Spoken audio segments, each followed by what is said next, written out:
당신이 부동산 투자에 실패하는 이유. 폭락이는 각종 커뮤니티에 악플을 달고, 폭등이는 단합과 시세 조장을 합니다. 그들이 아는 것도 할 줄 아는 것도 이것밖에 없어서 그렇습니다. 자기가 무지하다는 것을 온 세상에 광고하는 것에 불과합니다.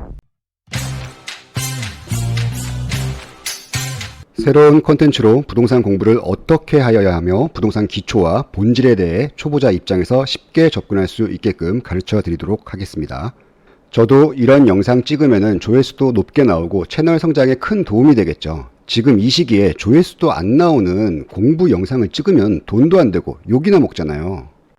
그러나 단 한 분이라도 이 영상을 보시고 한 단계 성장하시는 분이 있다고 한다면 전 만족합니다. 함께 성장을 한번 해보자고요.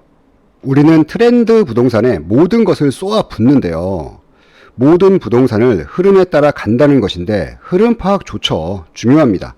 흐름 파악 잘해서 샀어요. 그 다음 어떻게 할 건데요? 묻고 싶어요. 그 다음은 어떻게 할 거냐고. 이런 흐름에 따라서 맨날 사고 팔 거예요? 부동산이 트렌치 코트도 아니고 계절마다 바꿔 입습니까? 그때마다 그냥 구입하면 돼요? 그게 아니잖아요. 부동산 기초와 본질에 대한 이야기를 해주면 그 본질에 대한 질문을 하지 않고 바로 해답을 원합니다. 그러니까 해답이 뭐냐고 물어봐요. 거의 달콤한 인생의 이병헌급이에요. 대답을 해줬잖아요.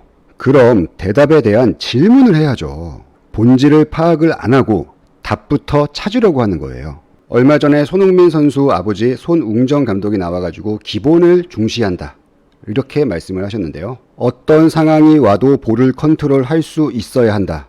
지금 우리 상황과 비슷하죠. 기본을 충실하게 볼 트래핑만으로 계속 연습을 한 거예요. 몸에 공이 붙게끔. 손흥민 선수도 18세 이전에는 슛 연습을 안 했다고 하잖아요. 그전에는 무조건 기본만 계속 배운 거예요. 어떤 상황에도 흔들리지 않아야 합니다. 부동산으로 성공하는 방법이 아닌 부동산을 다룰 수 있는 기본기가 필요한 겁니다. 기본기가 있어야지 성공을 하죠. 우연히 성공할 수는 있어요. 흐름을 잘 타 성공했습니다. 그 다음에도 계속 흐름에 맡겨서 살 건가요? 왜 흐름에 맞춥니까? 우리 인생을.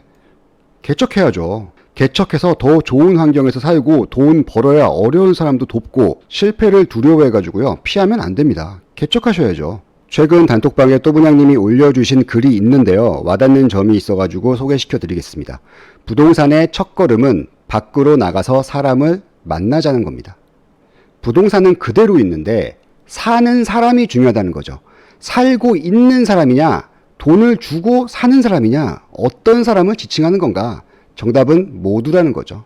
부동산에 관련이 있건 없건 집에만 있지 말고 사람을 만나자는 거예요. 사람. 공부도 안 하면서 혼자 결정하고 고민하지 말고 나보다 더 나은 사람들을 만날 수 있는 공간으로 나가라는 이야기입니다. 공부는 불편하게 하는 것이에요. 공부가 어려운데 왜 편하게 공부하려고 해요?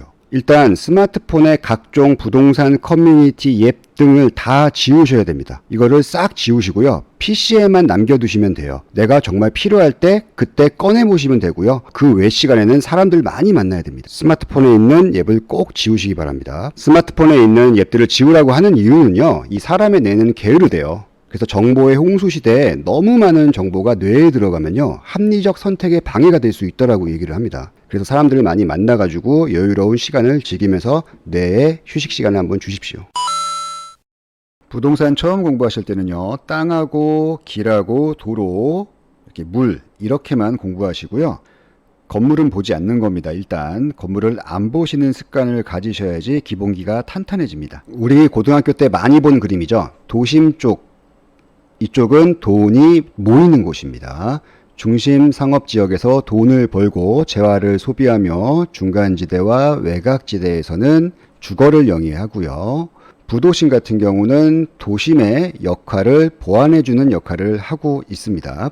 용도지역은 많은 분들이 아는 내용이니까 좀 가볍게 하고 넘어갈게요. 이런 땅들은 각각의 용도에 맞게끔 주거와 상업, 공업 등을 담당하게 됩니다.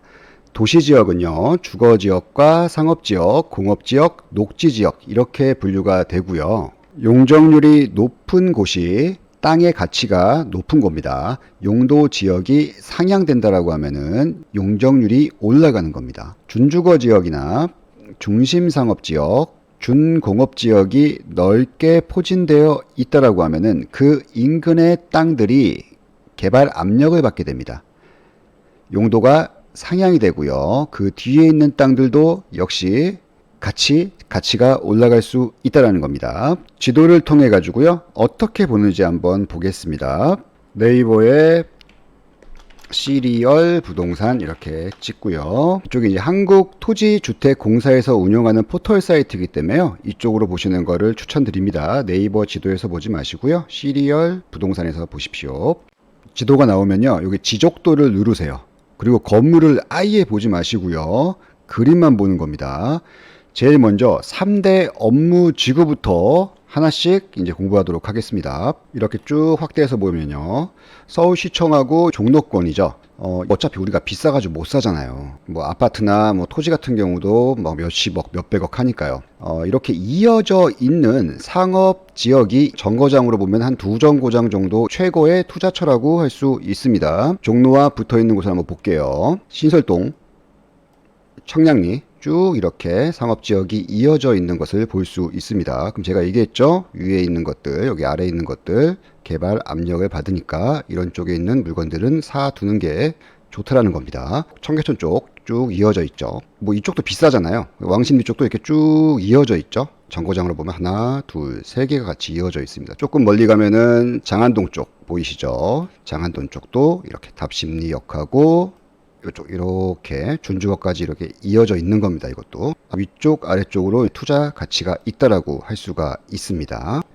지하철역이 한 2개 정도 이어져 있는, 쭉 가면요 다시 중심 상업지역과 이어져 있는 서울역 부근이죠. 아래쪽으로 쭉 이어져 있단 말이에요. 이게 용산이에요. 그러니까 이렇게 그림이 다 이어져 있으면은 투자를 하면 됐었는데 많이 안 했던 거죠. 공덕역 한번 볼까요? 쭉 서울역까지 이어져 있습니다. 신촌역, 이대역 이어져 있고요. 이쪽도 준주거랑 쭉 이어져 있습니다.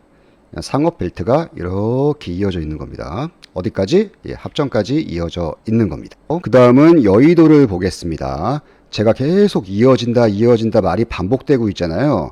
이게 불편하게 느끼지 마시고요. 제가 천천히 가르쳐 드리려고 하는 겁니다. 여의도 같은 경우는 이제 재건축 개발 압력이 많이 받고 있는 지역이죠. 상업지역으로 다 되어 있고요. 일부 3종, 2종 이쪽도 이제 높게 건물이 지어질 것인데요. 섬이기 때문에 교통망이 연결된 곳으로 이어질 수밖에 없습니다. 노량진, 대방, 신길 그리고 신도림으로 이어지는 상권 라인이 형성이 돼 있고요. 주거, 업무 그리고 복합시설이 함께 개발되는 준공업지역 같은 경우가 용적률이 주거지역보다 높기 때문에 이쪽 지역에 있는 땅값이 크게 압력을 받고 있는 겁니다. 이 라인 자체가 굉장히 훌륭하다라고 할 수가 있습니다. 강남은 이제 모두 잘 아시지만 교대역부터 이게 약간 끊어져 있습니다. 경부고속도로로. 이쪽을 이제 지하화 사업을 하면서 강남까지 같이 상권을 이으겠다라는 얘기입니다. 그럼 교대, 강남, 선릉, 삼성, 종합운동장 그리고 이게 잠실권역까지 같이 이어버리면서 GBC 마이스 사업을 한다는 계획이 되어 있는 곳이 강남권이라고 할 수 있습니다.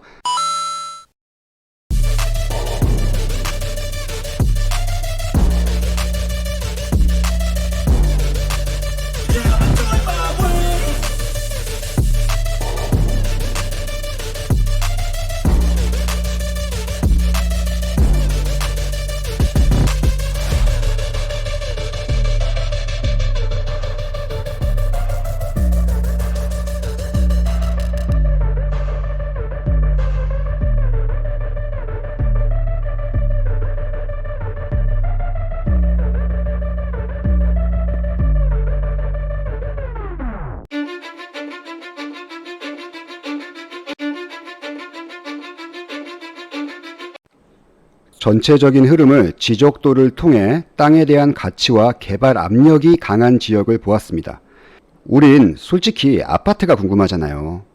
중심 상업지역에서는 주거, 상업, 업무 행정을 담당하다 보니 집가도 비싸지만 주거 만족도와 쾌적성 면에서 떨어지다 보니 중심 상업지구와 교통망으로 가깝게 연결이 된 주거 단지를 찾게 되는 겁니다. 중심 상업지역을 가운데 두고요. 주거단지는 교통망으로 연결된다고 얘기를 했죠. 여기 빨간색은요, 상업시설, 상업지역들을 나타낸 겁니다. 이쪽엔 주거단지지만은 상업지역이 굉장히 잘 넓게 분포되어 있는 모습을 보실 수 있습니다. 그런데 중심상업지역과 교통망이 연결되는 신축 대단지가 생겼다고 생각을 해보자고요. 기존에 있던 단지들의 수요를 뺏기게 됩니다. 신축 단지로. 만약 또 생겼어요. 이렇게. 또 생겼어요. 그럼 어떻게 됩니까? 뺏기게 되죠. 기존 단지들에서 신축이 생기기 때문에 수요들을 뺏기게 됩니다. 그렇지만 기존 상업지역이 있는 주거단지 같은 경우는 이 수요를 그닥 뺏기지가 않아요. 대체 불가능 지역이라는 거죠. 서울에는 이런 지역이 목동이라고 보시면 되겠어요. 목동을 잘 모르시는 분들이요, 학군밖에 없다, 교통이 불편하다, 일반 통행이라서 불편하다, 그 돈이면 딴 데 산다, 이렇게 얘기하시는데요. 일부러 중심상업지역과 약간 떨어져 가지고요, 여유있게 편하게 쾌적하게 사시려고 가신 겁니다. 정말 도시계획이 잘 되어 있는 동네입니다. 얼마 전에 안전진단도 이제 통과가 됐죠. 이쪽에 이제 신축이 생긴다라고 생각을 하면요, 기존 재건축 아파트하고 뉴타운 지역에서 볼 수 없는 정말 어마어마한 파워를 지니게 될 겁니다. 서울엔 이렇게 계획적으로 대체 불가능한 주거단지가 없습니다. 현재는. 기존 주거단지 같은 경우는 어떤 식으로 이제 투자를 해야 되는지는 제가 다음 시간에 한번 알려드리도록 하겠습니다. 경기도와 신도시는 이렇게 중심상업지역 도심 부도심식으로 공부하시면 안 되고요. 서울 같은 경우는 수십 년간의 계획과 수정을 반복하면서 땅의 가치를 만든 곳이라고 한다고 하면, 지금 이쪽 지역들 같은 경우는요, 이런 다양한 조건들이 맞아야 하는데요, 선택적으로 투자를 임하시는 수밖에 없습니다. 앞으로 천천히 공부하도록 하겠습니다. 부동산 공부 콘텐츠를 꾸준히 올리도록 하겠습니다. 오늘 고생하셨습니다.